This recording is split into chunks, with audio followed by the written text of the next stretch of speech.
স্ত্রীকে কখনো সংসার বিচ্ছিন্ন করার কথা, তালাক দেওয়ার কথা বলা, এটা কোনো ভদ্র কোনো ইমানদার পুরুষের খাসলত হতে পারে না। মহিলারা সবচেয়ে বেশি কষ্ট পায় তখনই যখন স্বামী এরকম কোনো কথা বলে।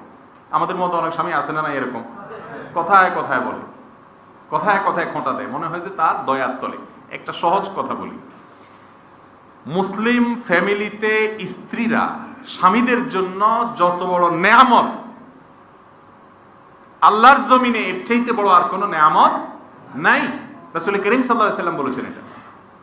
আদ-দুনিয়া কুল্লুহা মাতা, দুনিয়াতে আল্লাহ তাআলা যা কিছু রেখেছেন সবকিছুই আল্লাহ রাব্বুল আলামিন মানুষের জন্য নেয়ামত হিসেবে দিয়েছেন। ওয়া খায়রু মাতা'আদ দুনিয়া আল মারআতুস সালিহা, আর দুনিয়াতে যত নেয়ামত আছে এর ভিতরে সবচেয়ে বড় হলো একজন নেক, একজন ভালো স্ত্রী। তার চাইতে বড় উপভোগের বস্তু আর হতে পারে না। আপনি চিন্তা করেন, আপনার সন্তান জন্ম দিবে, আপনার চরিত্রটা ঠিক রাখবে, আপনার ঘরে সমস্ত কাজ করবে। আরে ভাই, কাজের লোক যদি রাখেন বাসায়, মাসে কত টাকা দেওয়া লাগে? 5,000 10,000 টাকা দিয়ে 24 আওয়ার্স কাজের লোকের সার্ভিস পাওয়া কঠিন হয়ে যায়। সেখানে কাজের লোকের সার্ভিস পাচ্ছেন, আপনার চরিত্র হেফাজত করতেছে ফুল।